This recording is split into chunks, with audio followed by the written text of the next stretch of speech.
Alright, here we have a West German Stihl 044. It is a 12mm pin. Never had one before, never had the luck to find one that didn't have a broken crank in it.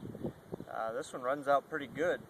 I did have a 440 and I don't know why, but this one runs quite a bit stronger than that.